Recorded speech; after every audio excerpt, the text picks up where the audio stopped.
Big up to everyone. Yo, hope everyone is doing okay. Welcome back to another stream on Cheek TV. And like Steve said in the chat himself already, I know it's a very late one, but I got off work today and I was like, you know what? I think there's a lot that's happened with United regarding transfers and stuff like that. A bunch of rumors that are going around that we will discuss. So I thought, let's I wasn't really feeling so tired, so I'm like, I might as well just stream. And yeah, and I enjoy this type of stuff anyway. So I love having a little bit of a chat either with myself or with the chat itself. But big up to Steve, of course, every single time. Make sure you guys go subscribe to Strasbourg Steve's channel. That guy is a literal football encyclopedia. He's a man of football. He knows everything, anything and everything.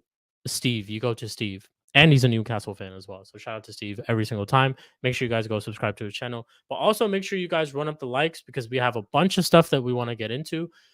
New additions to the club, departures as well, and some rumors. So you could possibly tell from the thumbnail itself some of the players that we are going to discuss. But we would like to first start off with new Manchester United signing. About time that it actually took place. And surprisingly, it is not a loan move, even though we had heard reports that it was going to be a loan move, but it's now not a loan move. It is a permanent transfer. PSG got their bag. They got paid. Manuel Ugarte has now officially joined Manchester United. We've got a here we go from Fabrizio early today. Manuel Ugarte to Manchester United. Here we go. Deal sealed between clubs after personal terms agreed in July. We are almost in September. Keynote: 50 million fixed fee plus 10 million add-ons will be the final package. Ugarte will travel to Manchester as he only wanted United and United only wanted him. It is now officially a done deal. So obviously thoughts on the signing. Good signing, of course. Very, very good signing. Well done to Ineos for not being scammed. I think 50 million euros is the price that he's written, but I think it's 42 million pounds plus the add-on, of course. 42 million pounds for someone like Agarte, I think I'm not going to say it's a steal, but it's a good price. We know the old Manchester United of the past would probably have paid more, probably been scammed, probably. I mean, the negotiations took as long as they did. Just like how I said, it started off in July. Even before that, where real links started coming through. We agreed personal terms in July, but it's taken all the way up till August, the end of August, to basically finalize the terms of the deal, the payment, and all that type of stuff. Because big factor in the deal, of course, was the fact that PSG wanted money straight up and right away. Obviously, they spent money on the likes of Joao Neves, who's been absolutely killing it at PSG, to be honest. I think he got like 4 assists in his first 2 games. So he's been absolutely killing it.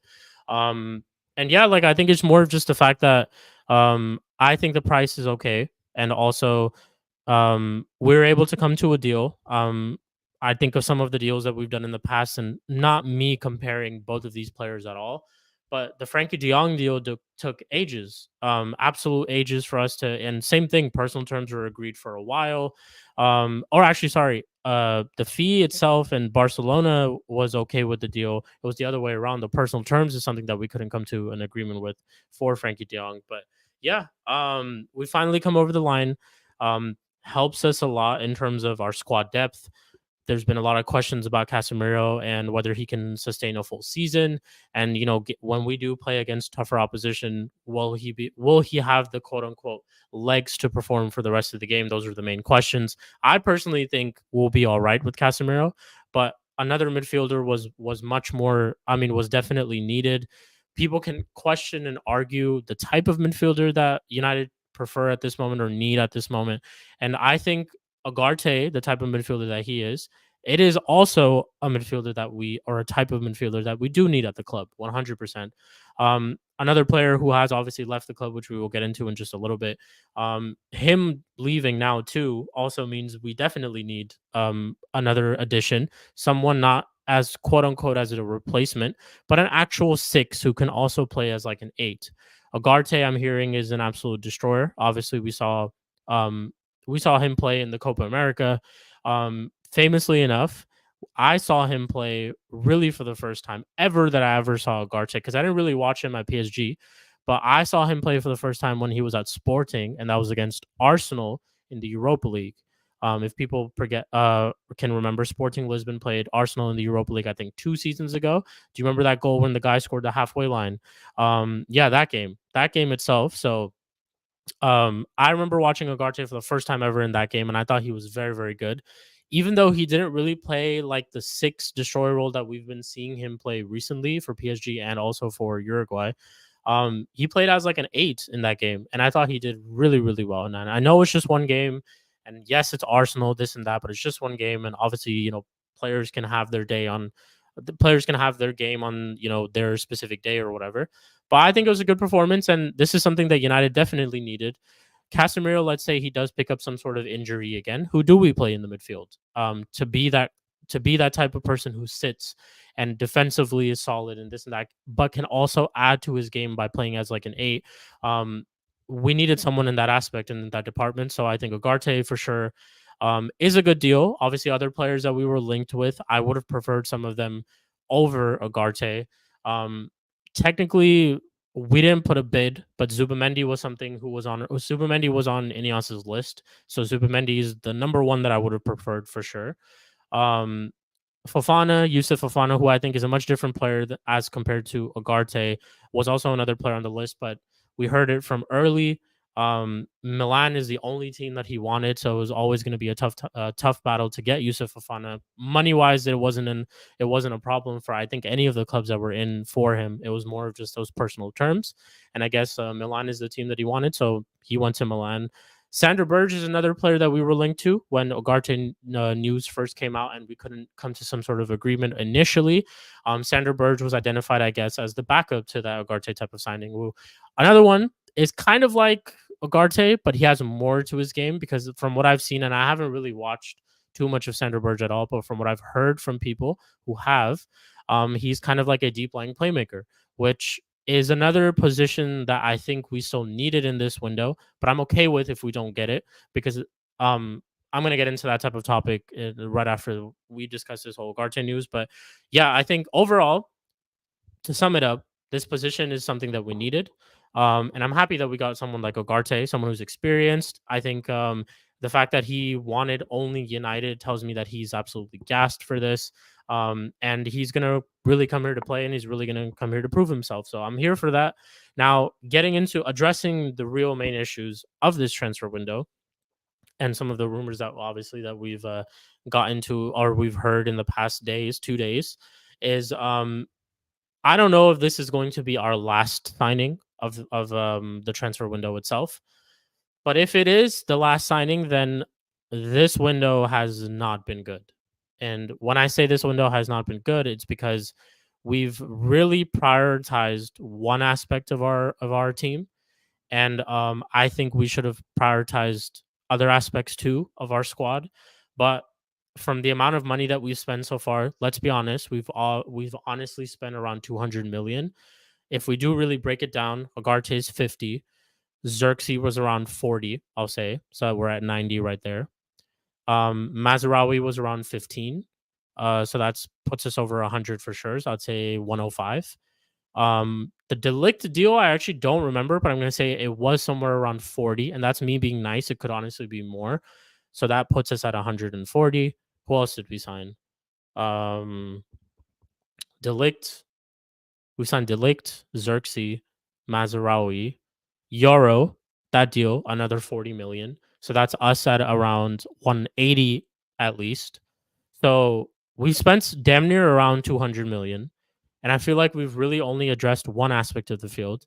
And we've addressed in terms of how he wants to play, because all these players that he's signed so far lead me to think that he wants to play a more possession based football. That's just what I assume from this. And if that is how he wants to play and that's the possession football that is what we're going into, then cool. What I really expected from Ten Hag, and number one thing that I said from Ten Hag and obviously Ineos, is there needs to be a clear style, a clear idea of how they want to set up this season. And then you basically go into the transfer market and you buy those players that you think are suitable for that style of play. Do I think he's done that this year entirely? No.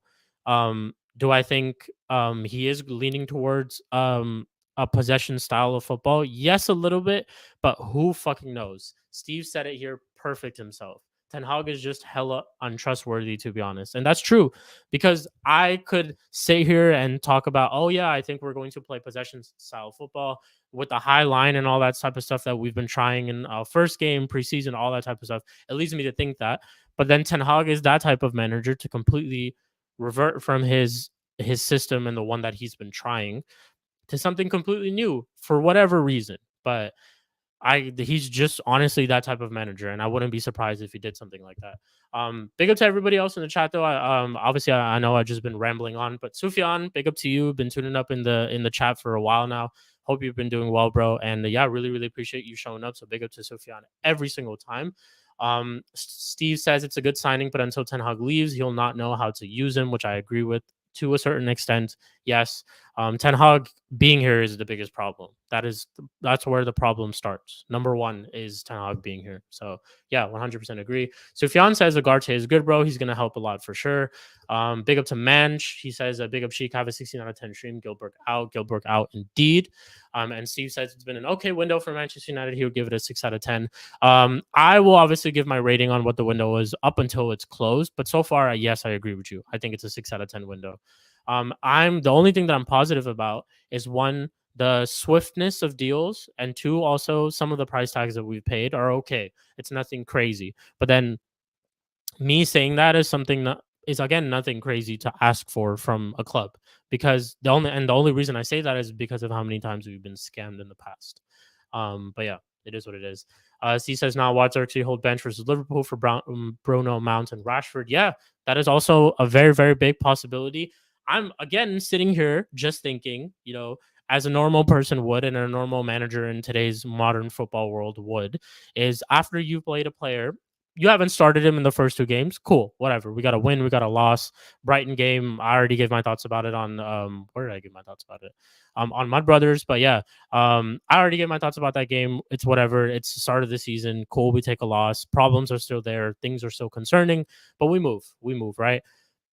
You would think that he would play Xerxes and start Xerxes in this next game. One, because he had a cameo of 30 minutes where he scored a goal and actually played well and played decent.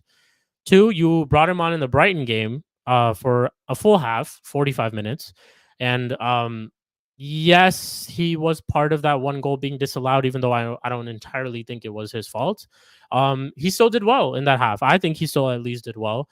I didn't watch the full game. I tuned in pretty much around the 60th minute or so.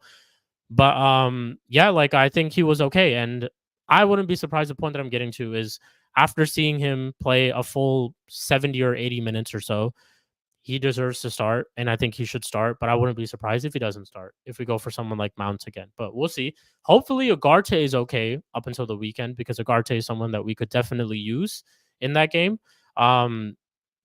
Midfield and my lineup and stuff that I'll get into when I do a preview, and I'm trying to bring on a guest for the preview too. So definitely check that out later this week. I'll be doing a preview probably on Thursday, but we'll see. But yeah, back to it. Problems are there. Xerxes is just not enough in terms of the forward line in terms of like a signing. I definitely think we needed to bring in more. It's so funny how I've been saying we need to bring in a striker and we need to bring in a winger. And moving on to our next topic of, I guess, the stream. And since Prime is here too, and I think it's just perfect to transition to that, we are linked with a winger in the Premier League, someone who is a boyhood Manchester United fan himself. But having said that, has played for Manchester City, has also played for Liverpool, the two ops that I at least think are the two ops. Played for Chelsea as well, and now is just out of favor at Chelsea. His shirt number his shirt literally just got ripped off his back. They don't even have he's not even the number 7 anymore. They took his ass off of the store, like the website, like quick, and they're ready to move him on. And Enzo Maresca just does not rate him at all. I'm trying to pull up a tweet, but I can't find it. But yeah, Raheem Sterling is being linked with a move to Manchester United in a swap deal for Jadon Sancho. I'll repeat that one more time. Raheem Sterling is linked to Manchester United for a swap deal for Jadon Sancho, 24-year-old Jadon Sancho, Champions League finalist last year, Jadon Sancho. Yeah, I think that's enough that needs to be said. Chelsea are trying to yet again give us one of their trash players. And trust me, we have PTSD. We already have one. We already have one. One that I literally do not rate at all. Like, you guys don't understand how much I actually hate Mason Mount. Like, as a footballer, let me say that. As a footballer. One, when we signed him, that whole bullshit that he did, oh, my dad is a United fan, that little clip that they put out. Oh son, look at this. This is what it feels like to play for a club like this. Like BS. Absolute BS, right? That signing itself, though, 50 million that we paid for Mason Mount. He's on a 250K contract. We've given him the number 7 on top of that, too. Just all of this. Take the money, take the number 7, take all of our shit. Take all our dignity as a club. Literally, you just took all our fucking dignity as a club. Whatever dignity we have left, you took it.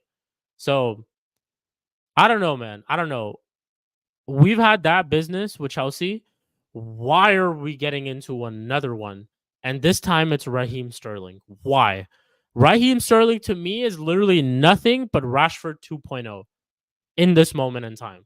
He's nothing but Rashford 2.0. I'll tell you this, though. Something that I think Raheem Sterling is good at, and I don't know how to phrase this and say this. And I see you, CP, in the chat. I know you're fucking having a great time with this, and Prime as well. He says I'll trade Chilwell and Sterling. Hey, we didn't even ask for Chilwell. Nobody wants that bum. Nobody wants these guys, bro. That's the thing. Is there any other club that Sterling has been linked to? Tell me right now. CP in the chat, Prime in the chat, Chelsea fans in the chat. Tell me another team that Sterling has been linked to. When I say Sterling, I say actual like links. That's what I'm saying. Don't behave like that, Sheik. There's still a lot more dignity left to be taken away. Nah, fam, our dignity was taken away when Mount was given that number 7 shirt, bro. I don't know what to say. Juve, okay, Juve, I hear it. Juve are being whores though. They're linking themselves to all wingers and every single whoever's available they're trying to sign. I get that though. So, but concrete links has like Fabrizio tweeted about Sterling being linked to like has Fabrizio tweeted or David Ornstein tweeted about Sterling being linked to like Juve or whatever? I don't know. I'm asking. That's a question. But yeah, it's just this is what I'm saying, bro. American owners don't let football tribalism or club bias get in the way of making money. 100%. I don't think that should be a problem either. Like, I'm not saying that's the issue. More so, what the issue is, why are we identifying Sterling? First of all, why are we identifying Sterling, right, as a signing that we want? And I've said this, I need a winger and I need a striker. And I've said this and I'm paying for my sins. It is what it is. I've said that I want us to go and try to get a winger. Ineos saying here, Sheik, we are going to get a winger. I didn't mention who I wanted, to be fair. So that's my fucking fault. But it is what it is. But yeah, first of all, we're going for Sterling. That's number one. We've identified Sterling as the player that we want to go for. Number two, not only are they like, hey, Sterling is who we want. We don't want to pay the money, all that type of stuff. We also do want to get rid of wages, and some of our players are on very, very big wages, and Sterling's on big wages too. Why don't we do this? Why don't we just give someone who we have at our club, named by Jadon Sancho, who the manager just doesn't rate for whatever fucking reason? Like, they had their little hash out at the start of the season thinking, oh, everything's all giddy. We're all shaking hands and hugging and all that shit. Oh, yeah, I apologize. Whoever apologized. Ten Hag apologized. Sancho apologized. Whatever the fuck happened, right? Everything was giddy and all that shit. You play him in the preseason too. Before the preseason or before the FA Community Shield, before the season starts, you even come out, and I have this, I will literally bring it up right now. It's on ESPN. This motherfucker Ten Hag came out and said, if I need to play Sancho as a second striker, I will play Sancho as a second striker. Tell me, pull up, someone in the chat say pull up receipts right now. I will pull it up. He literally said this before the season started. If I need to play a second striker, Sancho can play as a second striker for me. That's what he said. So, with that being said, why are you looking to ship him off? We could use Sancho. You said you said the attack injury, this and that. You have a Jadon Sancho fully fit, someone who went through preseason and all that shit, sitting on the bench, fam. What are we doing? Seriously. This is the one. If this deal actually goes through, I swear to God, if this deal actually goes through, Ineos have again lost so much respect for me because it makes no sense for them to go for this deal at all. Go and get Ivan Toney, fam. Go get Ivan Toney. Go get Ivan Toney. Offer Jadon Sancho to a different club. Juve, I hope you're listening. I know you're being literal thoughts right now, trying to get a winger from someone. We'll reduce our deal for Jadon Sancho. 30 million, you can take him. You can take him and go get Tony. Simple as that, bro. Go get striker. I don't care if we don't sign a winger. That's fine. I'll do with whatever we have at this moment. Go get Tony. Go get another experienced striker, please. We can play Hoyland on the wing too. Something that I think we need to try anyways. But we can play Hoyland on the wing too. We have Rashford, who I honestly don't rate, but benching him might honestly do him good. Garnacho can play week in week out if he needs to, coming off the bench and stuff. We can rotate. We have options. Ahmad is there as well. We have options. Go get me a Tony, fam. Go get me a striker. Get me a different winger other than Raheem Sterling. I don't want Raheem Sterling to our club, man. Please. Please. I don't want to go through another signing like this again. I don't want to do this. And Chelsea fans should be laughing at us. And rightfully so, they should be laughing at us because they're actually getting a good player in Sancho. I hear you guys though in the chat. CP says we don't have it's not gonna work, or I started some of it. It doesn't make sense since we got Felix, but fuck it. Bring it. Let's have a strong bench with attacking players. CP, what did I tell you on Mud Brothers? What did I tell you when I said I compared you guys to Liverpool from Brendan Rodgers in the final year not the final year, the year that they challenged and when Gerrard slipped and lost the league? What did I say about that year? The reason why I compared it is because you guys have so many attacking options. You guys will literally just outscore teams. People are trying to tell me right now, oh, if Osimhen comes, they will get top four. If they sign another striker, they will get top four. No, fam. I fully believe they will get top four with the team that they have, mainly just because they will outscore teams. They will literally outscore teams. They have such an attacking option.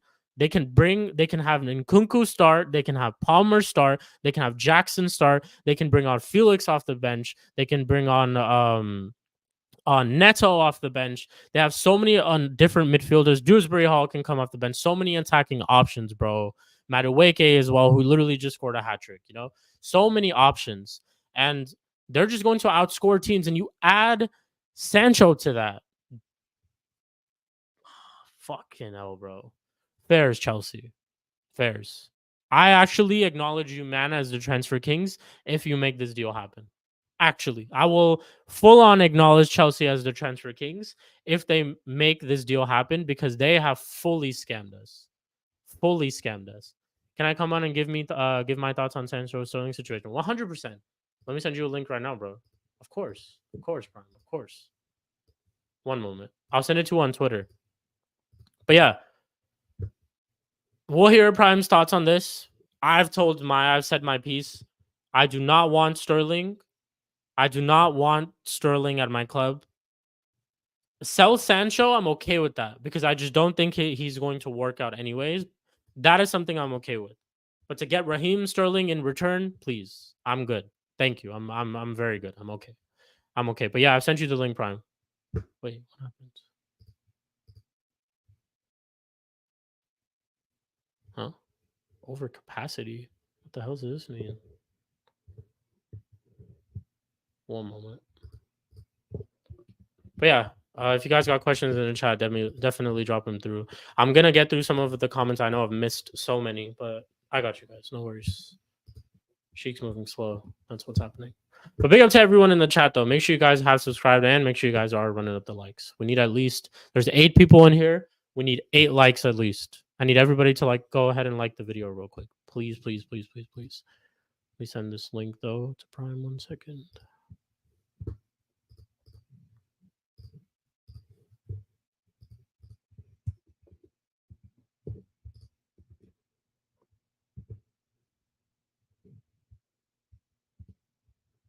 Cool. Should be good. All right. Cool. Let's get into some of these comments real quick before I do again ramble on. Let's see. CP says, yeah, Mountstadt said he's finally home. Hold that cheek eye or whatever. Sterling would be a trash signing. Steve knows, like, when the rest of the big six is laughing at you, that itself should just let you know what that signing truly is. That just sums it up. But yeah, Steve, I'm sure you're fucking happy about that. Don't behave like that, Sheik. There's oh yeah, I got to this. Juve CP, what CP said, is this a close final? No, I'll send you the link. Anybody can jump on. Steve, if you want to get on as well, you can. Literally, anybody can get on this stream, bro. But yeah. Big up to Donna Cullen. She says Wagwan. Big up to Donna Cullen every single time. I don't know what account this is of you, Donna Cullen, but big up. All the accounts that you have, you better make sure that you're subscribed to here. But yeah, Sterling has been linked to Juve, Palace, United, Arsenal, and as well as Saudi. Apparently, though, Sterling doesn't want to leave London. That's why he originally signed for Chelsea. Okay, fair enough.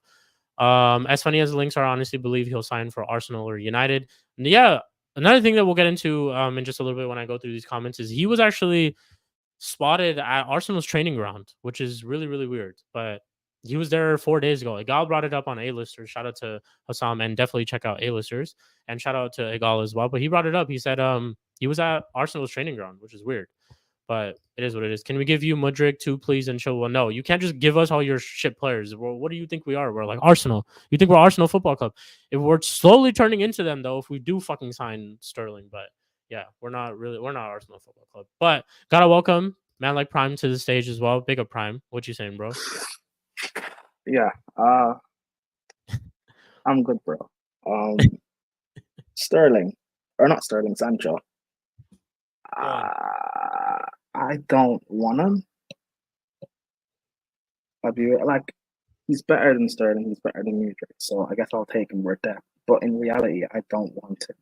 I don't rate the guy. Mm-hmm. I think he's not a bum. Like he's a good player, decent player, but he's not shown that at all in the Prem. And I think I said this back when he was at Dortmund originally. I think people have massively overhyped him without watching him play. Mm-hmm. I don't think he would suit us in terms of the way Maresca wants to use his wingers. They need to be pacey. They need to be able to consistently beat their man. I don't think Sancho can do that in this system. However, as a backup option, I'd rather have him off the bench than Sterling.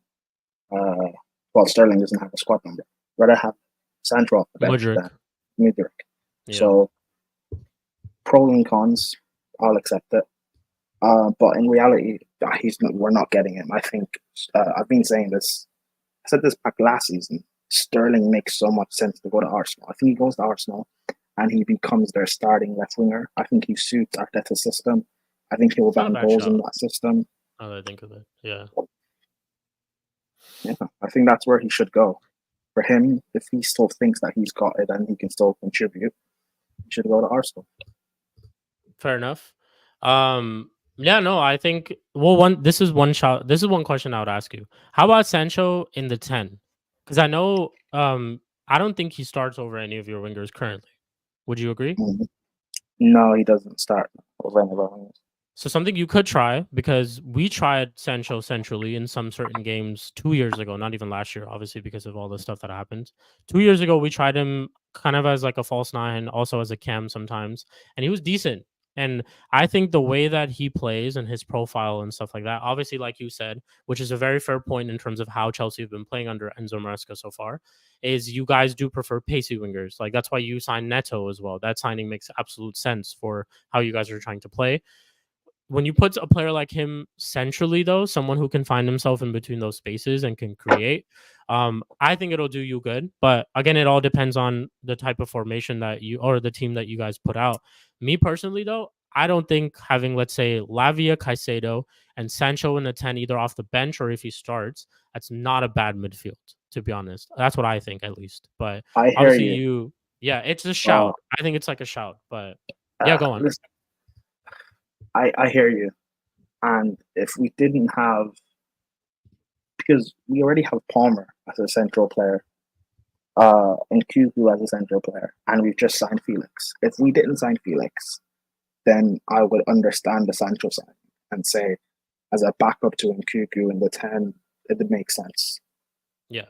but we have Felix, and we also have Jude Hall. It's just an overload of players that, again, like it's just adding more quality to the squad. So fair enough, but I don't think we actually need him. Yeah. See for us, it even financially it doesn't really make sense because they've been talking about getting rid of this wage bill and stuff like that. Aren't they pretty much on similar wages, Sancho and Sterling? Which is why I feel like they're trying to do this deal in place because they don't have to worry about that wage structure because someone technically will just replace it from what it was. I'm not sure how much Sterling is on, but I think Sancho is around like more than 200K for sure. Yeah, I think they're roughly around the same amount. I don't. Yeah. Even for United, I don't get to sign it. But funny enough, I think Mudryk wouldn't make more sense in terms of what Ten Hag wants to do. Mudryk would make more sense of a signing. Not that Mudryk is a good player, but you know what I mean, just in terms of what Ten Hag's system is supposed to be. Joel says Sterling's on 325K. Damn. Yeah, that's crazy. So we're trying to, this again, it just makes no sense to me. Financially too. Like it makes no sense. But yeah, even in terms of like, I said this earlier on the stream. I don't know if you were there. Bro, I honestly think Sterling is literally Rashford 2.0 right now for us. I think that left-hand side doesn't really improve with Sterling there. That's just what I think. Because right now I just feel like that left-hand side is completely non-existent. We don't have anything going forward through that left-hand side. Every time we give Rashford the ball, he either loses it. We don't really create. When he gets those chances, he misses. It's just been terrible at this moment for him. But it's weird. Big up, Steve. It's weird. It's good. United, take away the Ten Hag aspect for a second. Right. I look at United squad and I think you can get something out of it. I look at the squad and I think I could get top 4. Well, not me personally, but like a better manager can get top 4. Manager. For sure. You know, I look at Xerxes who can bring players into play. You play Sancho centrally, and say even add in Sterling and Rashford off the flanks, Garnacho off the flanks. 3 players who, if you give them service, they will get goals. I think there's enough there. Now, will Ten Hag use them properly?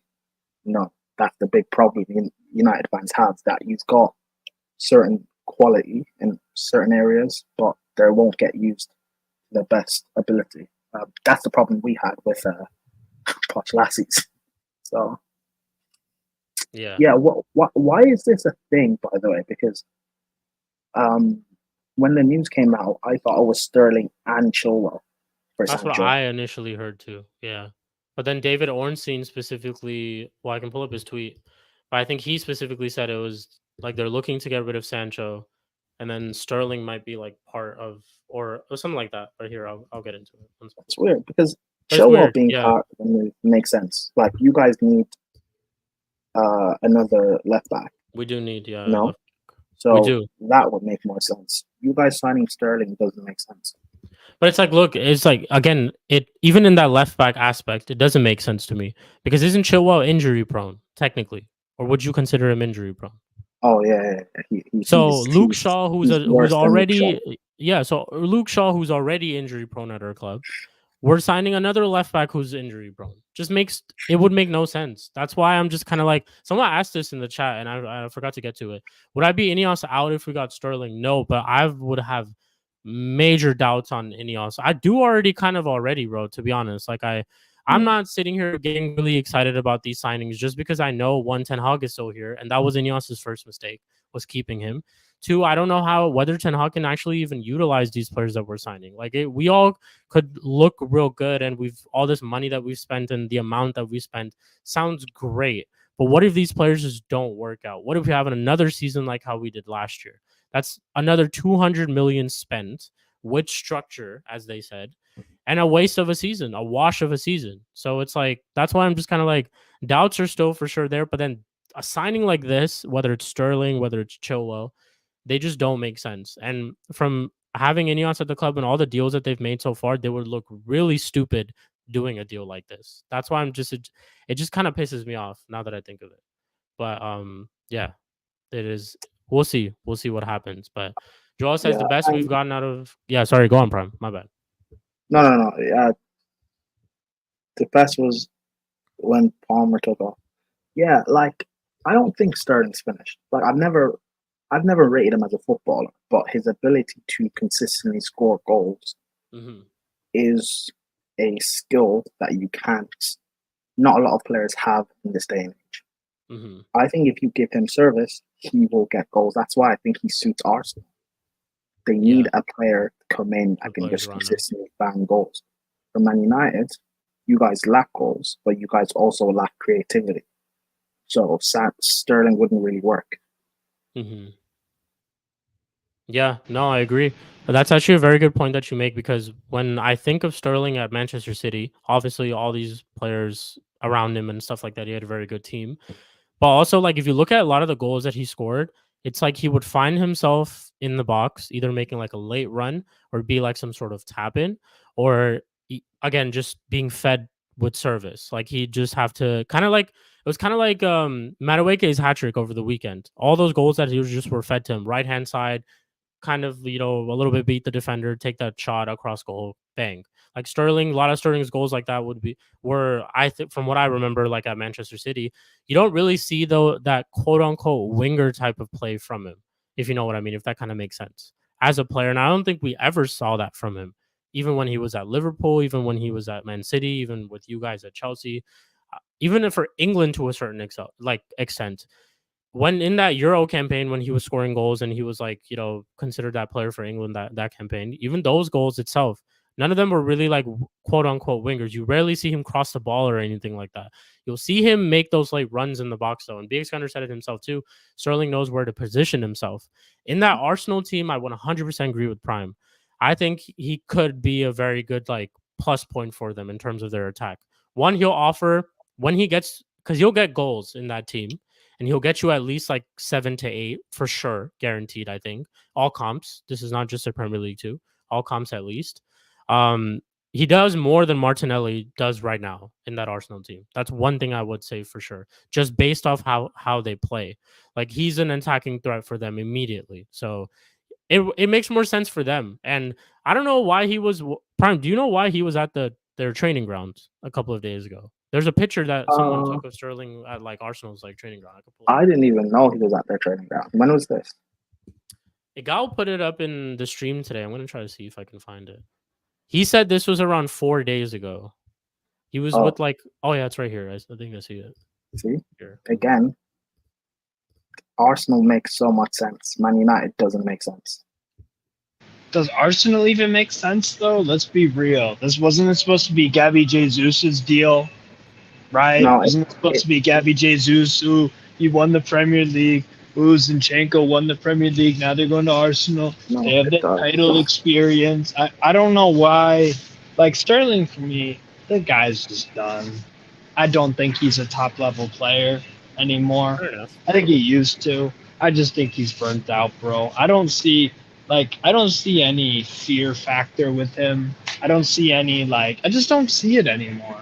Like, Arsenal should be going for someone better. That's just definitely. Yeah. Arsenal should definitely be going for someone better. I mean, like, this is the problem that Mikel Arteta has had, is that he hasn't prioritized a goal-scoring striker. Like, that's something that I feel like he should prioritize from time. And we heard of some rumors today with Darwin Núñez. That's another one where it's just kind of like, what the fuck? Like, get a striker who gets you like Núñez to play off the left. Could be again, that too. Bro, it makes sense. Everyone keeps talking about Arsenal, get a striker. Arteta doesn't want a striker. He wants goal scoring. Yeah, he really doesn't. He really doesn't want like the 25 to 30 It makes more sense that they should go for inside forwards. Sterling, fine, he may be like not be in the peak of his powers, but for Arsenal, it would make sense. Arteta's wanted him for years, by the way. Arsenal as a club have wanted him for years. Remember that January you guys got Alexis and you gave them Mkhitaryan. That summer, City were supposed to get Sanchez, and they were. Arsenal were supposed to get Sterling. The summer before we signed Sterling, he was supposed to go to Arsenal. Arteta wanted him. Yeah. Arteta even wanted him when we signed Sterling, but instead they got Jesus, we got Sterling. Sterling's always been linked to Arsenal. It makes so much sense for them to get him. I think again, if Arsenal were serious, then they would get a proper player, but we all know they're not serious. So if this is what they can do, this is the best that they can do, then let them have them. I'm cool with getting started. I'm cool with them. Yeah, and their best ain't gonna be best enough. Oh yeah, we all know this. Oh yeah. They will fall short again because you cannot win the league without a striker. Unless your name's Jurgen freaking Klopp with Firmino, Salah, and Mane. Or if you're Pep, when that year they won the league, I think it was 1920, when they had like 5 different false nines play for them. Bro, you are not winning the league with a false fucking 9. And especially if you're Arteta, who aren't as good as those 2 managers. And Saka isn't as good as Mahrez or Salah. So, yeah, Arsenal just doing Arsenal things, man. If they got Sterling, what difference does it make? Bro, they need an actual 9, which, like Prime said, Arteta doesn't want. Actively does not want a 9. So that already makes it harder for you to win a league. And he doesn't, like, with Martinelli, bro actually used to have some pace. Now he's done. He looks awful now, Martinelli. Trossard just never starts him. Trossard never gets a start consistently under Arteta as well. When Martinelli can play terribly, and he'll still start 70-80% of games in all comps for Arsenal. He's like a Rashford for them right now. He's like Rashford for them. Like Rashford plays full 90 after having a terrible stinker of a game. Yeah, exactly. I hear you though. No, 100%. Like one thing I will tell you, which I think will happen, is they will get a striker. I think they will sign a striker by the end of this window. Honestly, we've heard this Nunez rumors because of like they're probably out there looking for a striker.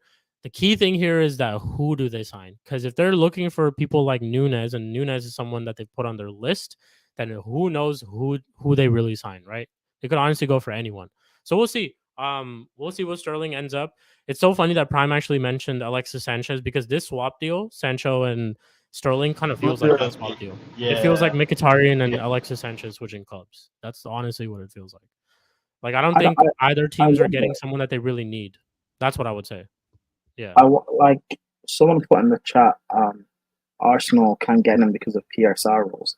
That's also true. Like people don't know this because everyone wants to focus on Chelsea and our spending. We're not in trouble with FFP or PSR. Arsenal are in big trouble. Players. Yeah, but Arsenal are in big trouble. They can't spend big again. Yeah, that's why they were so firm on the Eddie Nketiah transfer fee. Like it got done for 30 million, right? But there were clubs that offered them 25, and they just didn't take it. Yeah, like 5 million for them was a lot. So, Arsenal sold Emil Smith Rowe for like 30 million. That's like their 3rd biggest sale of all time in their club's history. Yeah, Chelsea did that like once a month. I swear on my life. Yeah, peanuts. That's crazy. Peanuts, not for real. Chelsea could easily sell like one of their players for 30 million. Easy. Facts. Well, we could have sold Smith Rowe for 60. Easily. Yeah. No, facts. Y'all trying to sell Madueke for 60. I know y'all trying to put like 60 million was how much you were trying to sell Madueke for. Funny enough to Steve's club. Bro, I fucking want him. I fucking said Prime will know this the whole time. I said it when Chelsea bought him, and I'll say it till fucking I'm proven otherwise. I rate Madueke, bro. I love this guy's game in PSV. And when Chelsea bought him, I'm like, damn, all right. So he'll either be a good player for him or they'll flip him for an easy buck. Like, the kid's talented, bro. He's quite young as well. He's only like, what, 21? Madueke? Something like that, yeah. Something like that. He's sick, though. No, I love Madueke. I'm so pissed at Newcastle. Arsenal were linked to Madueke earlier in the window. Like, much earlier in the window. It was rumored. But see, again, it's another thing for them, I guess, question mark, is do you get someone if you sign an attacking player? Because I think they will only sign one attacking player, whether it's a winger, a striker, a right winger, left winger, doesn't matter. I think they sign only one. But then again, the question is do you prioritize a left winger, a position that right now for at least the past year, you should say, because Martinelli did not have a good year last year either. That position's kind of dead at this moment. Trossard, you don't want to start week in, week out, whatever, right? Do you prioritize that position, or do you prioritize getting a replacement for Bukayo Saka, who obviously is the star boy of your club, a very, very big asset that you want to protect? Do you get a replacement or not a replacement, someone like squad depth in terms of that? that's the choice they have to make, or which I think they should do, is get a striker who gets you around 25 to 30 goals a season and wins you the league. That's what I think they need to do at this situation. But yeah, I don't know. That's the options that they have, the questions that they will need to answer by the end of the window. But, or they just don't get a type of player at all. They just don't. You can do the Arsenal thing and get Sterling for 25 million, who can play left, right, or as a striker. That's what they'll do. 25 million for Sterling. Yeah. Fair enough. Hey, Johan Bakayoko, my baller, bro. I actually love Bakayoko. Yo, that guy is so good, bro. For real. He don't have Dutch league tax or whatever. Trust. If he could go to a Premier League team, he'll cook. He definitely will. But yeah, Johan Bakayoko is like my guy. You guys know this on the channel if you've been watching me from time. I'm a big Johan Bakayoko fan. But Arsenal have the worst wage bill too. That's true. Some of their Kai Havertz is the one who has. I think he's the highest paid at that club at this moment. I could be wrong, but yes, he is. When they signed him, 325K. He's also something like 350. When they signed Havertz, he was their highest paid player. Became the highest paid player. Yeah. But hey, Chelsea are in trouble with the money they spend and their problems. Yeah. It's Chelsea. It's always Chelsea. Okay. Hey, listen, one thing I will tell you guys is American owners are very, very good businessmen. Always been the case. Always been the case. So when it comes to shelling off money or something like that, or, kind of tweaking the rules here and there, I wouldn't even say tweaking the rules, but finding loopholes, American businessmen are definitely the people for sure. But yeah, moving on. I think we got into Sterling news and stuff like that. Obviously, one positive about United's transfer window, as we have finally gotten rid of Scott Mctominay. He is officially gone. It's so crazy how many he's lasted through damn near all our managers, but now officially he's leaving. If it was to Ten Hag, I think Ten Hag would keep him. I think this was more of an Ineos type of move where they're just looking to sell him off. And 30 million to Napoli, I'll take it. Finally, man. 1 out of 4 gone. I actually saved this because I wanted to bring this up during the stream today. There are some players that are not part of this as well, so I can mention them. But we're 1 out of 4 people. 1 out of 4. 3 more to go. Not bad. 1, 2, 3, and 4. And add Maguire to that list as well. So, yeah, let's see. Hey, Kevin, I'll send you the link right now, bro. No worries. Let me send it to you on Instagram. I saw your message, but I can't. McTominay. Napoli 7th place, man. What a fucking horrible move. Conte is such a crackhead. Oh, yeah, you're a Lazio fan, right, Steve? Yeah, bro. I'll enjoy seeing them fucking fail when they have fucking a Zambo and Gisa McTominay midfield 2 in Serie A. We're about to see Lukaku McTominay link up, bro. They're about to be fighting for there's the no goals. link up. They also want Gilmore. Conte's weird. What is he trying to do? What is he trying to do? It's just Conte, bro. Nah, bro. That's McTominay thing. Gilmore, I rate. I think Gilmore's a real tidy player. For a cheap-ass fee, he's better than a lot of midfielders. You see what happens when Billy Gilmore and Scott McTominay, though, Fuck. You see what happens when you manage Spurs. This is what happens. You sign McTominays. It's crazy. Yeah, that's true. Lukaku. Yeah. We've got like a 40% or 50% sell-on clause. So when they sell him in a year or two's time, we're getting like half of that transfer fee. Oh, it's beautiful. It's beautiful. This is why I said earlier on this stream, like, if this Sterling deal actually goes through, I acknowledge Chelsea as transfer kings from now on. I'll literally refer to them as transfer kings because this is crazy. The way that they're just scamming clubs left and right is crazy. It's actually crazy. You would have given us Mount and Sterling, 2 players that you guys don't rate at all. And just like here, Manchester United, take them. And you'll pay us the money for it too. So, bro, you gave Kai Havertz to Arsenal. Bro, the 2 players that Newcastle have bought from Chelsea recently, Livramento and Hall. Actually, no, Livramento, to be fair, that's Southampton. But like Lewis Hall, at least I'm getting a good young player.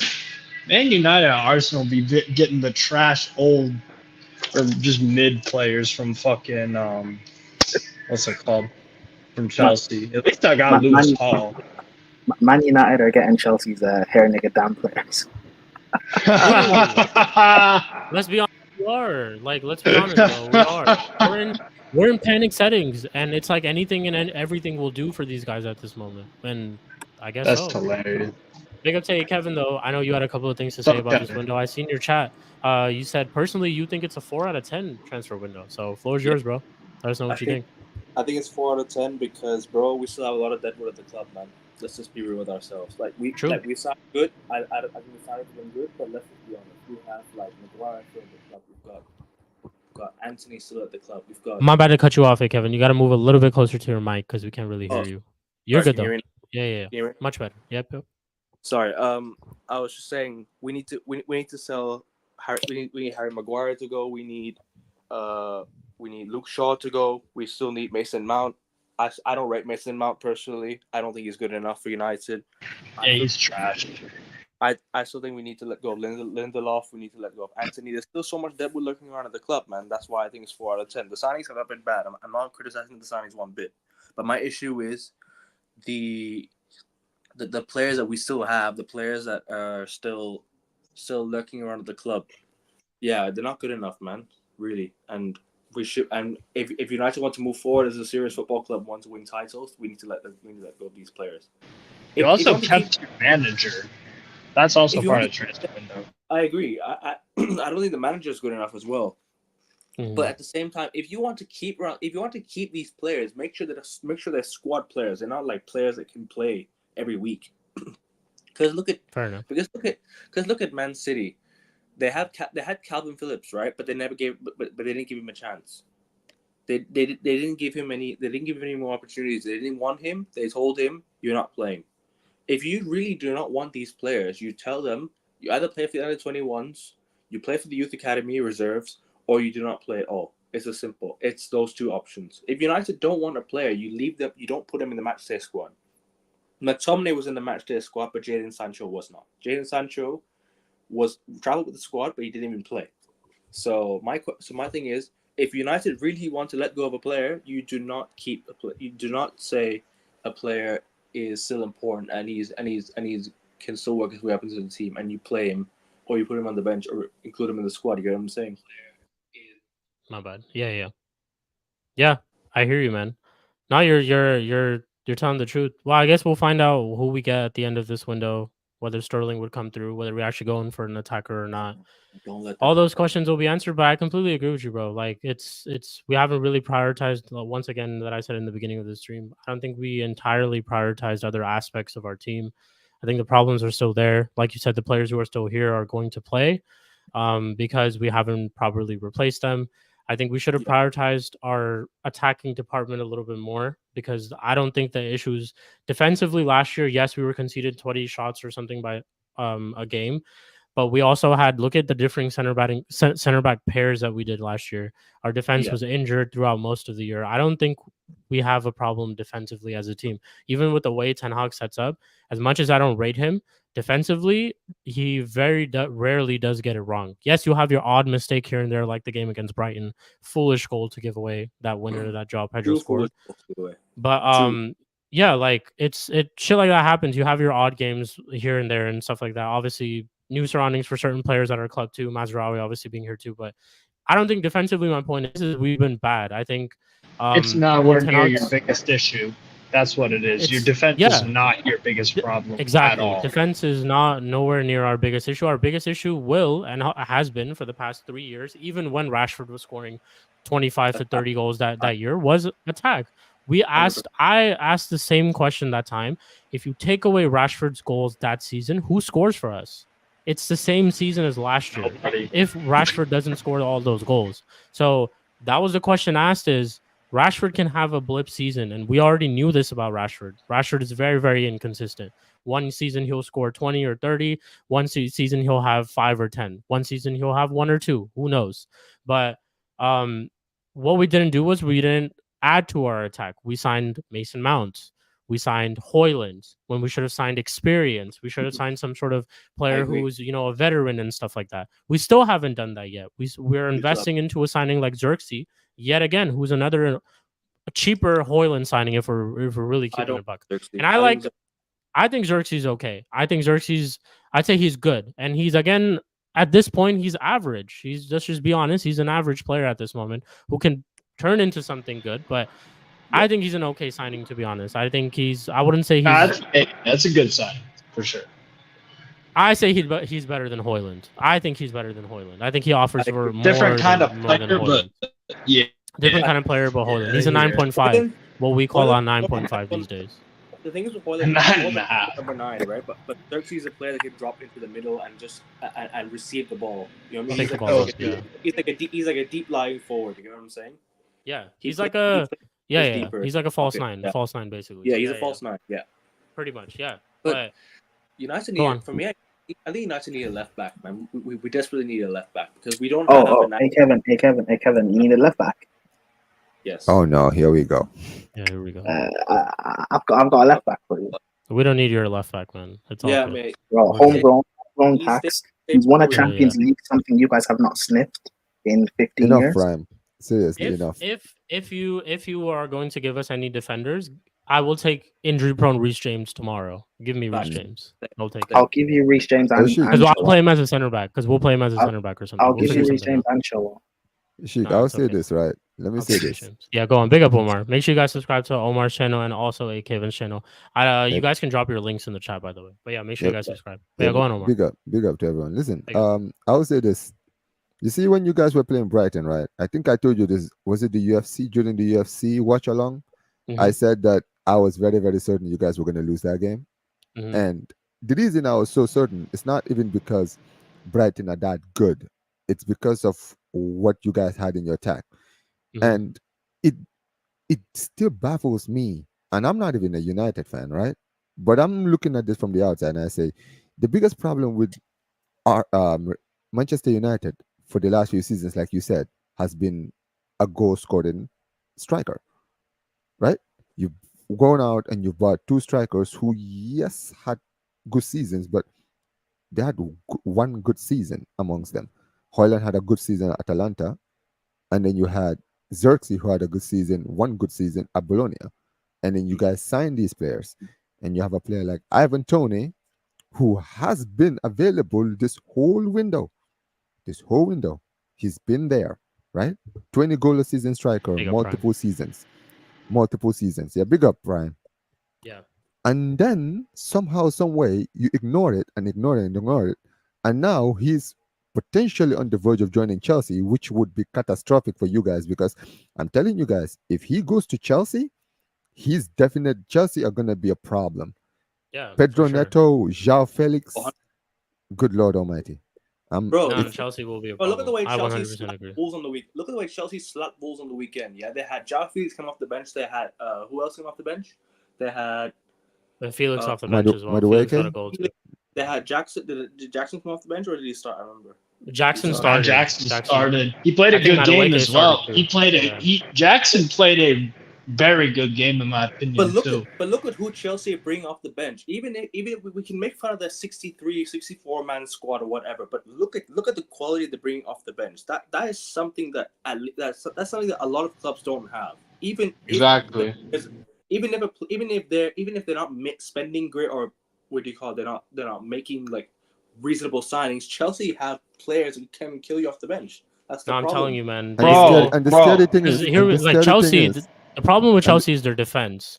But the one problem they will not have is outscoring teams. And trust me, you guys will get used to it. They're going to outscore teams this season. Sheikh, what is scarier is you guys could potentially make them better in attack. Because if Sancho goes to Chelsea, oh my goodness. That's what I'm saying, bro. Like, why are United fans even entertaining the Sancho Sterling swap? Like Sterling, with all due respect, Sterling better than Raheem Sterling right now. Right now, Sancho is a much better player than Raheem Sterling. Yes, Sancho might not be playing as much. Yes, he's had issues with the manager. I'm not gonna deny that. But let's just be honest with ourselves. Sterling's not even like getting to the Chelsea matchday squad as well as Jadon Sancho's not getting to the matchday squad of ours. But look at the ability Jadon Sancho has, and United are not even utilizing it properly. We played him in the number 10. I remember we played him in the number 10 role last season in preseason against Arsenal. I know it's a meaningless game. Even the year before, we played him against Liverpool. I remember watching him when he came to Thailand as well for the United-Liverpool game. Bro, we were cooking with Sancho in the 10. That does not necessarily have to play in the wing. He has to play in the 10, where centrally he's better.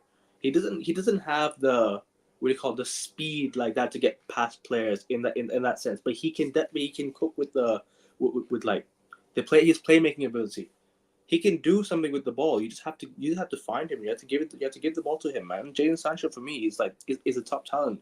But United, and that's why this is bad, because Sancho's specialty is what? Assist.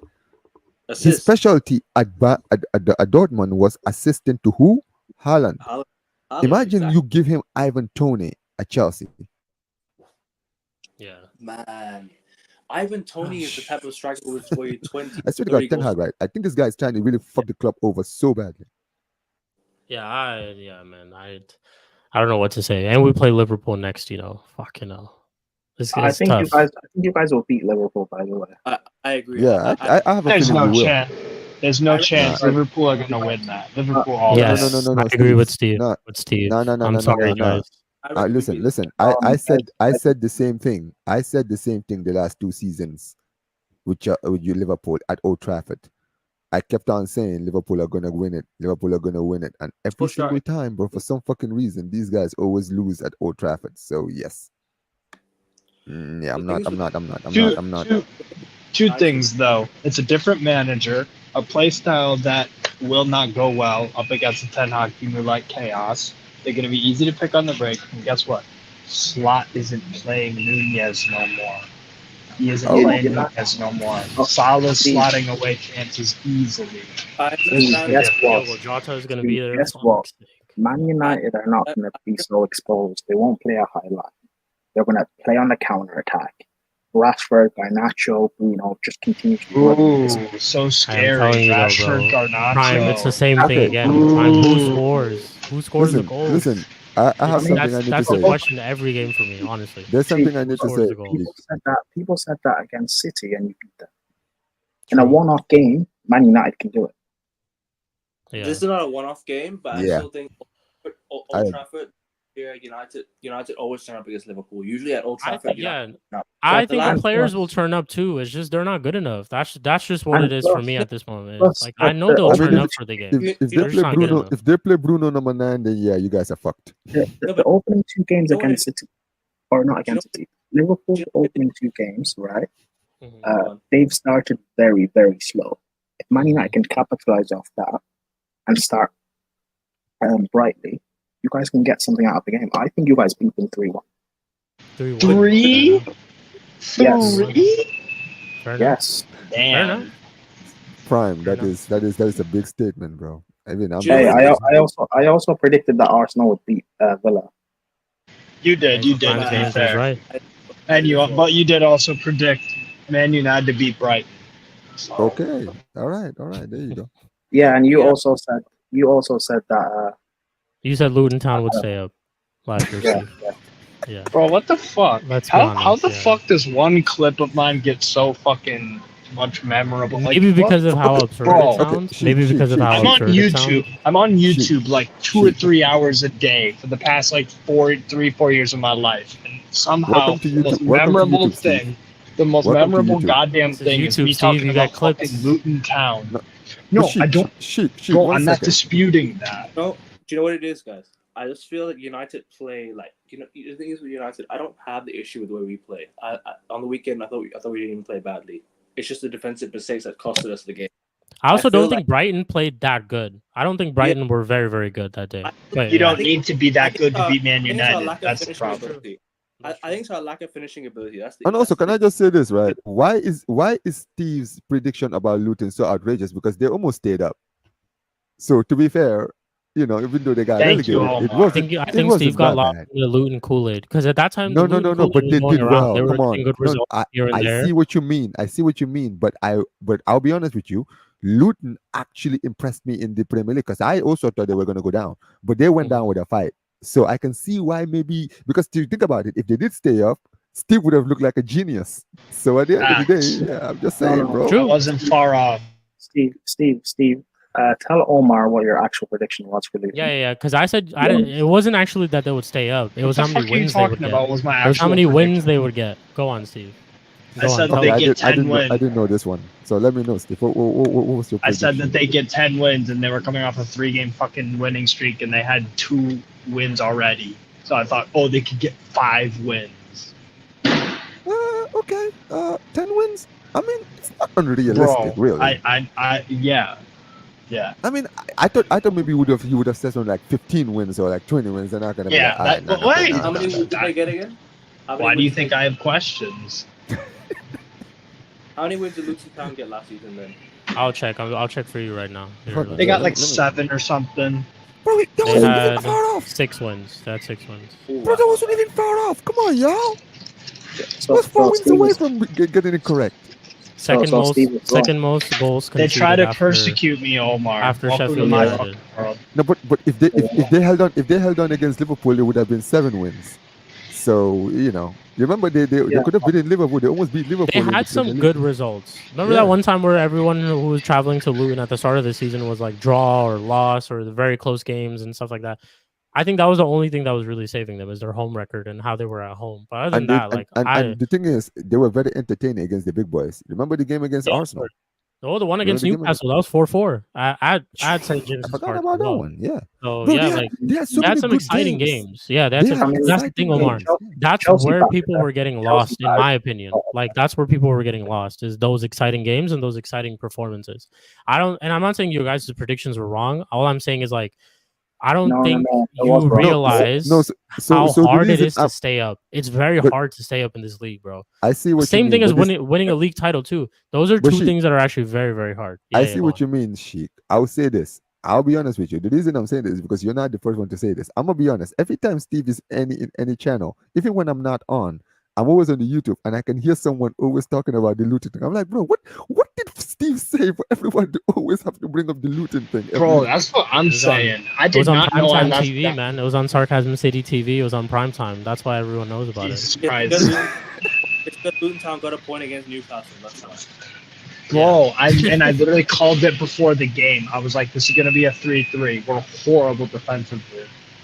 So, yeah. Oh, bro. Man, Luton conceded 85 goals last season, the second most in the league behind Sheffield United. That is crazy. You guys want to know a fun stat about Ivan Toney? Yeah, go on. It's the striker you guys all rate. Ivan Toney has 25 non-penalty goals in 3 years of Premier League play in 83 appearances. This is the world-class striker you guys rate, by the way. Just saying. Well, 25 goals. What? But let's say you give him, but Prime, hear me out though. This is my argument towards it. What about if you give him service like Odegaard, someone like Odegaard, even in the Chelsea team?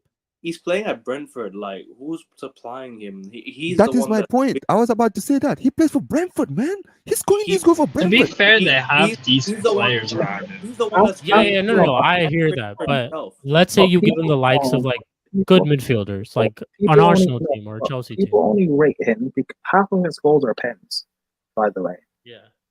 Yes, why does that matter? Why does the penalties matter? He can What about Cole Palmer's goals? What about Cole Palmer's goals?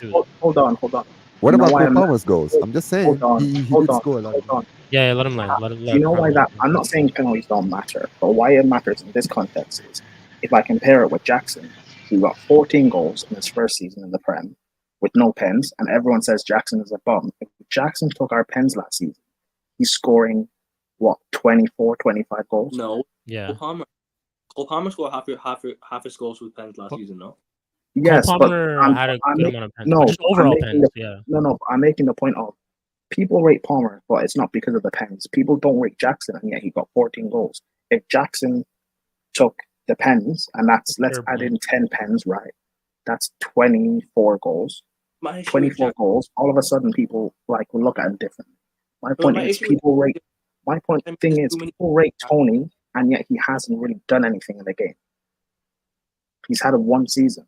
Fair enough, but this is what I would say. I think if you do sign Toney, I don't think someone signs Toney to get you 25 goals a season. I think you sign Toney to get yourself at least like maybe 10 to 15, which I think he could. He could do that at a much better team with much better players.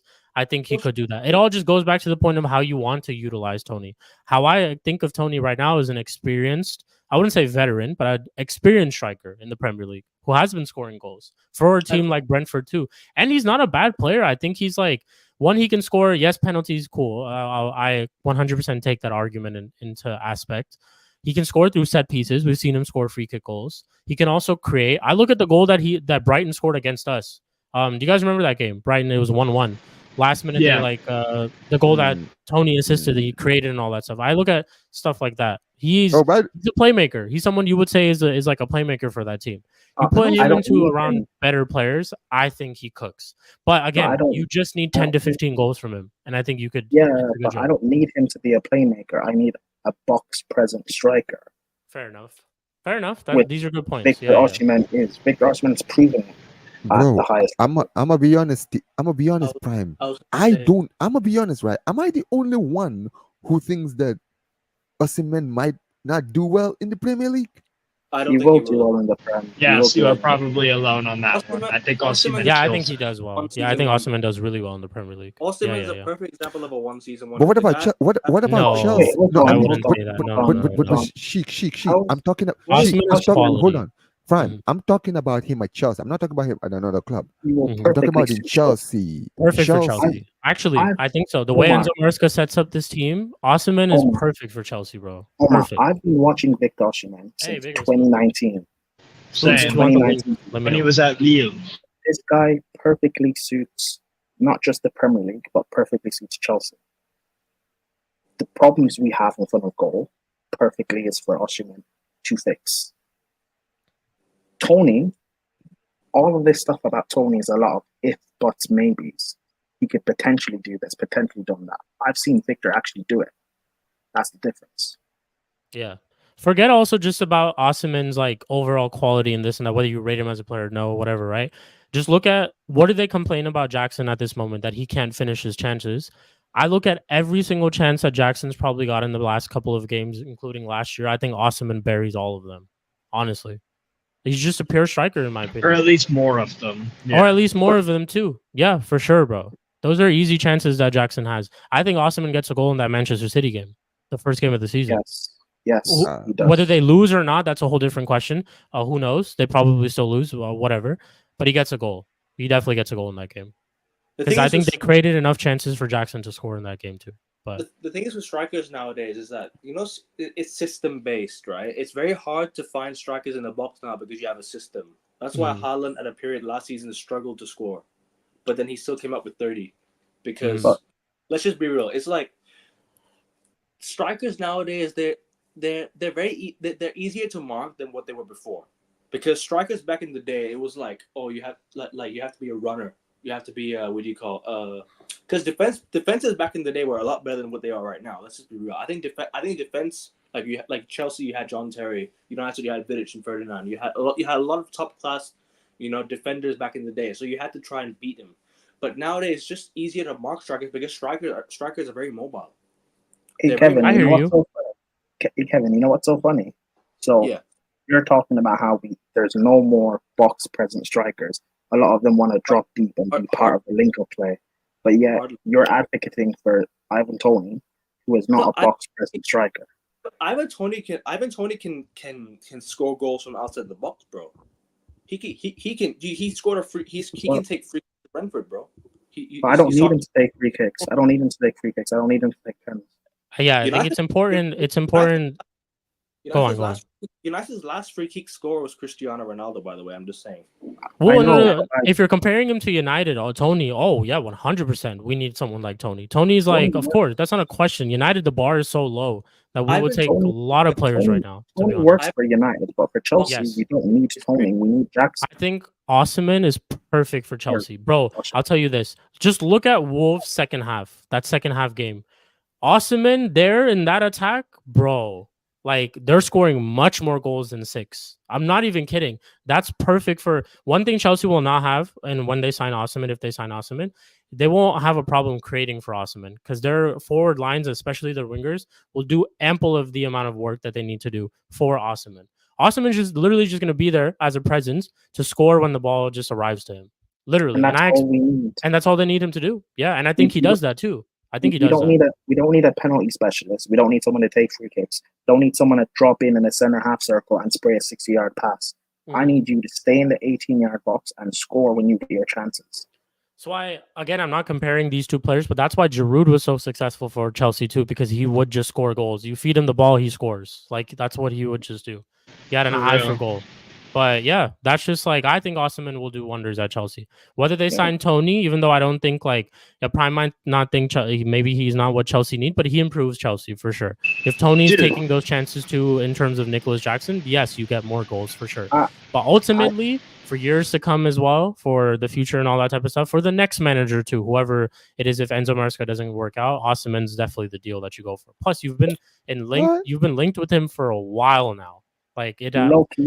It has to go over the line, yeah. I know it's a big shout. So low-key, I think Jackson's better than Tony, but we can get to that at the end of the season. Look, I'm gonna be honest. I'm gonna be honest, right? Because we've all been watching football for a long time. My biggest issue with Chelsea when it comes to strikers, bro, is because I've seen too many strikers go to this club and die, bro. Do you know why? No, bro. I'm telling you, bro. You know how many number 9, bro? There's a reason the number 9 in Chelsea's number 9 is considered cursed. Yeah, but Omar, I'm just saying. Omar, do you know why? But there's been some that have worked too, though. Diego Costa is a great example of a striker who worked. But that's why very, very good system. But that's why I said the number 9. Yes, that's why I said 9. Calling the number 9. Now I get it. Diego Costa did well. Drogba did well. All of these guys did well. They didn't wear the number 9. Osimhen, when he comes in, he's wearing the number 9, bro. You know why? No, but yeah, that's like, go on, Prime. I'll let you talk, and then I'm gonna explain that. Do you know why? Do you know why the likes of Lukaku, Shevchenko? I don't think Torres is necessarily a flop, but include Torres. I don't think he was a flop at Chelsea. No way, Torres was not a flop at Chelsea. But yeah, Drogba and Costa worked. Do you know why? It's the profile. The profile suited the team at the time. We didn't need a Shevchenko. We didn't need Lukaku when we signed him. He wasn't the profile that we needed. We needed our profile for the team that we needed. Drogba worked. For the team that we had at the time, Costa worked. This team that we have, Osimhen suits it perfectly. If we sign Tony, he will flop. I can put any money on it. He will flop if we sign him. Fair enough. But yeah, I will be closing out though, people, because I do have to get going. One more thing before we close out. Hey, Steve, listen. I know you're hearing this. Listen, man. I know Newcastle have had a shitty transfer window, but listen, you can still save. You can still save your transfer window if you may I interest you in a player named Ferran Torres. Stop. I mean, listen, bro. Cut past deal, bro. 10 million, bro. I'm fucking furious. Because Liverpool signed Mamardashvili, bro. That guy's going to be a top 3 goalkeeper in the fucking world. No, we'll worry about him next year when he actually joins the club. Steve. Bro, I was watching Barca's game today against Rayo Vallecano, and I'm not kidding, because I have been calm when it comes to Ter Stegen. Everybody has been going on Ter Stegen recently. I've been very calm. I've said nothing. I'm not joking, bro. This dude, he's beginning to really test my patience, bro. His incompetence in the near post. Oh yeah, he's done. Ter Stegen. You need to. How I felt with I was with David De Gea towards the end of his last 2 years. And this is the thing, Sheik. I said this in my last watch along at Atleti Bilbao's watch along, right? Somebody asked me about the new keeper, I don't know what his name is. I don't want to butcher it, right? The Georgian goalkeeper for Valencia. Mamardashvili. Georgia. I am not pronouncing that, Steve. My pronunciation sucks. So I'm just going to call him Georgie. Georgie. Right? Okay, so Georgie, right? You see, because Georgie was playing in the Valencia game, and I was doing the watch along for Valencia versus Barca, right? And one of my people, like they were telling me, they were like, "Yo, wouldn't you be interested in this goalkeeper?" I said, "Listen, I rate him, but we have Ter Stegen, bro. I'm not gonna lie, I am deeply regretting that, because I'm gonna be very honest with you. Man, Ter Stegen might be finished. This dude, right? Yeah, he's done. He's like bro. Our last 3 games, he has been shit, and I have not said anything, but I had to call it out today on my reaction because I was like, his bro, response I've had enough. time and his reflexes are done, bro. He's so good on his feet, but bro, his hands. Yeah. Oh my god, bro. He cannot save. Now he's safe. Like I need to see his save percentage because dude, it has to be bad. This guy, every time he's under pressure, bro, he's conceding goals. Even in the game against Valencia, bro, we almost considered a second if it wasn't for Kubashi clearing it from the line because of this dude, bro. I'm being dead ass, right? And Ferran Torres, oh my god. Nah. I heard Newcastle were interested in him. For God's sake, bro, I hope that we sell him. Because I'm gonna be very honest with you, man. This guy is pissing me off. He's mediocre as fuck, Ferran Torres, bro. Look at Dan. Steve, I know you watched the game. Player. Steve, I know you watched the game. Did you see Dani Olmo come in for Ferran Torres? Literally, the whole attack changed. Boom. The moment he left. My friend who's a Barca fan fucking despises Ferran Torres, man. Bro, and Chelsea scammed Joe, bro. He had like a good couple of months with, not Chelsea, sorry, Man City. He had a good couple of months with Man City. Everyone thought he was a good player. They're like, fuck it, let's sign Ferran Torres. No. Shoot, let me tell you why we signed him. You know why we signed him? It's because in Spain, he's regarded, they rate him very highly in Spain. He was a player that was highly rated for so many years as a youngster coming out from Valencia. You understand what I'm saying? So when City bought him, everybody was like, "Yeah, this is going to be the next step. This and this and this," and everyone was hyped up about his time at City, but he wasn't getting a lot of chances there. So when Barca came in, Barca were looking at him as the next big thing. You understand what I'm saying? The next big Spanish star, and that's why they spent so much money on him. But this is the thing, bro. He's fucking crap. He's shit. Bring him to United. He overthinks it so bad, Ferran Torres. He overthinks everything. It's like, take a touch, lose possession. It's like, bro, sort your fucking footwork out and your decision making. And the fucked up thing is, I swear to Steve, right? He's been playing like this the last few games. I've been watching him and I've said, you know what? I am not going to say anything, right? But today, for some reason, bro, today's performance, right, is when I snapped. Because I wasn't on live. Thank God I wasn't live. Yeah. Now, I'm being honest with you, Steve, right? It's a good thing I didn't go live. Because I swear to God, I was at work, right? And I was like in my post, and my post is like me alone. And I'm glad I wasn't around people. I was literally shouting inside my post, my tiny little post, like literally screaming, bro, to get this guy out of my car. I swear to God, I was fuming at halftime. That's why when Hansi Flick changed it, bro, I was like, oh my flipping God, thank God. Because I was not ready to watch that second half. And bro, I was vindicated because literally, bro, Dani Olmo came in and our attack just changed. I was like, bro, are you fucking serious? Yeah. Are you fucking serious, bro? I literally, right, if you guys get a chance, go. I just uploaded my video, right? Go see what I showed about Ferran Torres' hit map. I was like, bro, this man, right? Oh my God, this guy is stealing a living at my club. When I heard Newcastle were interested, I was like, bro, sell him. I don't give a fuck how much they offer, bro. Sell his flat, bro. I would rather, bro, we have Paul Victor, all these youngsters, okay, who can get a chance in the first team. La Masia is one of those academies where you can just pluck any motherfucker, any position, and he'll probably do a good job. And that's why I'm desperate to, and that's why I want him gone because we have La Masia kids right now who are all saucing right now. Like Gerard Martin came in today and actually did a job. I was very, very surprised. Yes, he did. And that's my point. I think he struggled at times first half. First half he struggled a bit, but he grew into the game. No, let me tell you something, Spoofy, right? You see you fucking fraud, right? Don't piss me off. No. It's late at the night. My sister is sleeping in the next room. I'm not gonna raise my voice. But do not piss me off, Spoofy, okay? Okay? Yeah, Spoofy's making enemies everywhere. It's crazy. No, seriously, the guy bro. just goes around making enemies, you know. Fucking hell. Shout out to Spoofy, though. Omar. Yeah, my guy. Hala Madrid. Hala Madrid. What a goal by Endrick. Hey, no. Okay. So I have goalie should have been saving that. I have to say this, right? I need to say this. I was watching the game against Valladolid, right? Bro, Mbappe, bro, spent 86 minutes, bro, wandering around. Yeah, he had a stinker. Field. He actually got stinker and hook, like right wondered. And I literally tweeted it. I'm sure you saw my tweet sheet. What did I say? Stinker and came. I literally tweeted that, right? I swear, I tweeted that. And literally, like 2 minutes right after I press send, Hendrik scored. I was like, nah, you have got to be kidding me. Yeah, Andrew, good goal from him. To be fair, he struck it really, really well. But I think Hey, goalie listen, should have definitely Yeah, done that it. was a good finish. I've That heard was a people good On the Mbappe thing, though, I think the front three, all three of them were shit. I did a watch along for that game. I was Yeah. watching that game too. And you That know, I all said front this. three were Yeah. shit. All No. of them were shit. I'm being dead serious, right? I'm not saying Mbappe is not going to work at Real Madrid because I think he will. He definitely will. But I'll say this about the team right now. I said this. I told people, I was like, bro, it's going to take a while before this team gels. Exactly.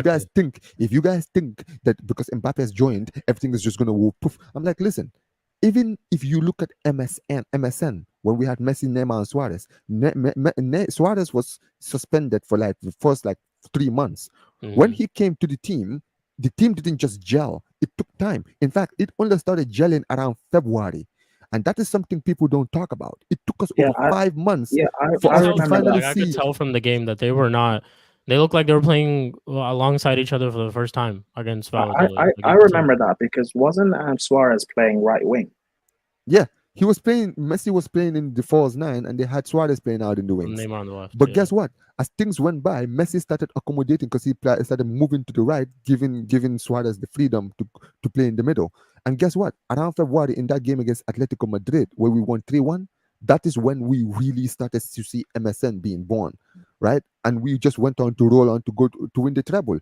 But it all started from there because they had to learn to play with each other. Pause. Anyway, that's my point, right? To basically gel as a team, as a teammates, and I feel like that's what Real Madrid need, because they do have a lot of superstars, but at the end of the day, these players need to know who's playing whose role, not just everybody just playing around each other and hoping that they can figure it out. Hey man, Don Carlo will find a way. That's all I'm gonna say. That's Don what Carlo it is. Ancelotti will find a way. He knows what to do. He won a Champions League last year without a striker. But anyways, yeah, that's crazy. That's actually crazy if we deep it. Don't ruin a winning team. That's all I'm saying, bro. Don't ruin a winning team. Fair enough. But yeah, people, I do have to close out because I got to go. Big up to all my co-panelists. Make sure you guys do check out all their channels. Omar's channel, of course. Big up. Strasbourg Steve's channel. Make sure you guys check out everybody's channel. I have posted their links in the chat. And yeah, thank you guys for also joining. This was originally going to be a solo stream, but obviously I always love company, so thank you guys for joining every single time.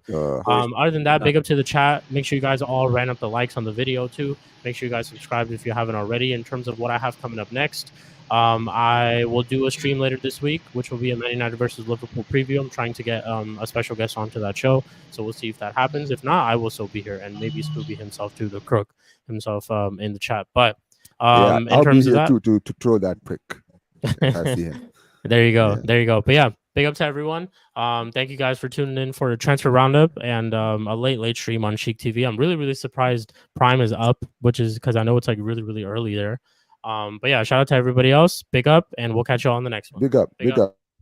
Ten Hog out. Hands up for now.